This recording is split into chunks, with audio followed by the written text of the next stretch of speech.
Guys, welcome back to The Thief of Always.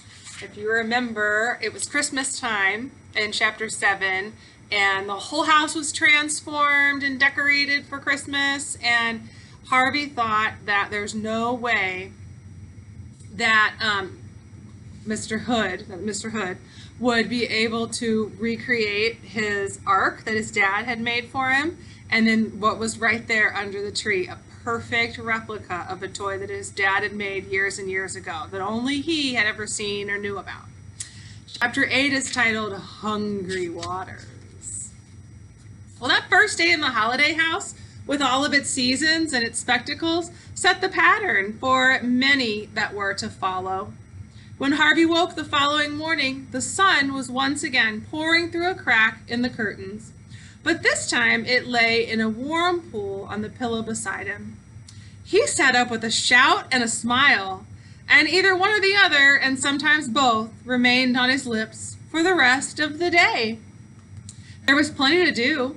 Work on the treehouse in the spring morning, followed by food, and then laying out the plans for the afternoon, games and lazy hours in the heat of summer, sometimes with Wendell, sometimes with Lulu, and then adventures by the light of a harvest moon.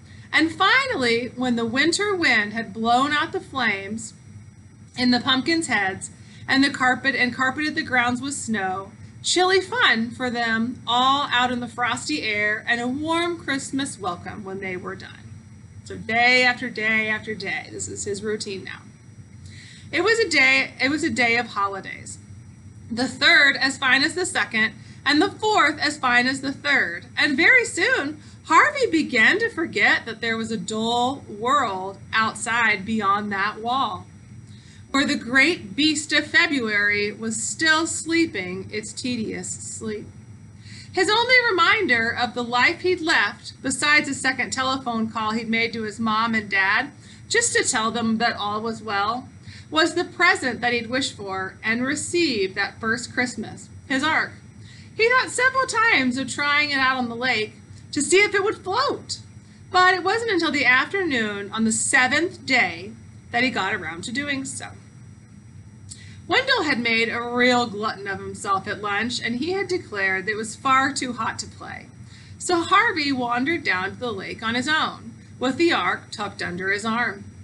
He half expected, or hoped, in fact, to find Lulu down there to keep him company, but the banks of the lake were empty. Once he laid his eyes on the gloomy waters, he almost gave up on the idea of launching, but that meant admitting something to himself that he didn't wish to admit. So he headed down to the shore, found a rock to perch on that looked less precarious than the others, and he set his ark in the water. He doesn't want to believe that there's evil in those fish. Doesn't want to believe the magic. It floated well, and he was pleased to see that.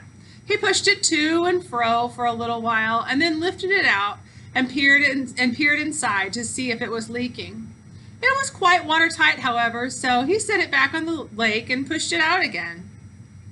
As he did so, he caught sight of a fish rising from the bottom of the lake, its mouth wide open, as if it intended to swallow the entire vessel itself.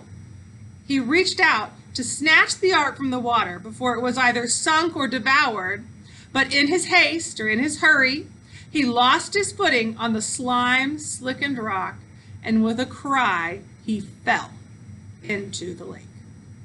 The water was icy cold and eager. It quickly closed over his head. He flailed wildly, trying not to imagine the dark depths beneath him, or the vast maw of the fish that had been rising, the maw, the mouth open, of the fish that had been rising from the depths. Turning his face toward the surface, he just started to swim. He could see his ark floating above him, capsized by its fall. That means flipped over. Its lead passengers were already sinking down. He didn't even try to save them, but surfaced, gasping for breath, and paddled toward the shore. It wasn't much of a distance. Excuse me. It wasn't much of a distance, and in less than a minute, he was hauling himself up onto the rocks and scrambling away from the bank. Water pouring from his sleeves and trousers and shoes. Only when his feet were clear of the lake and no hungry fish could snap at his toes did he drop down onto the ground. Though it was midsummer and the sun was blazing somewhere overhead, the air around the lake was really cold, and he soon began to shiver. Before he made his way out into the sun, however, he looked for some sign of his ark. The spot where it had sunk was marked by a forlorn flotilla of wreckage, all of which would soon join the rest of the ark at the bottom. Of the fish that had seemed so eager to devour him, there was no sign.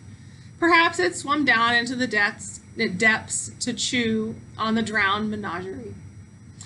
If so, Harvey hoped it choked on its dinner. He'd lost plenty of toys before. He'd had a brand new bicycle, his prized possession, stolen from the step of his house 2 birthdays ago. But this loss upset him so much more in fact. The idea that the lake now had something that he'd owned was somehow worse than a thief running off with his bike. A thief was warm, flesh and blood. The lake was not. His possessions had gone into a nightmare place, full of monstrous things, and he felt as though a little part of himself had gone down with it, down into the dark. He walked away from the lake without looking back, but the breeze that came to warm his face when he broke through the thicket and the sound of the birds that pleased his ear could not keep his mind, though he tried to ignore it, about what had gone down in the water. Couldn't keep his mind off of it. Despite all the entertainments that the holiday house supplied so eagerly, it was a haunted place. And however hard he tried to ignore his doubts and suppress his questions, they could be ignored and suppressed no longer. Whoever or whatever the haunter was, Harvey could not be content now until he'd seen its face and knew its nature. So that's a pivotal moment right there, boys and girls. He got slapped with reality when he fell in the lake. The next chapter is titled, What Do You Dream? Enjoy.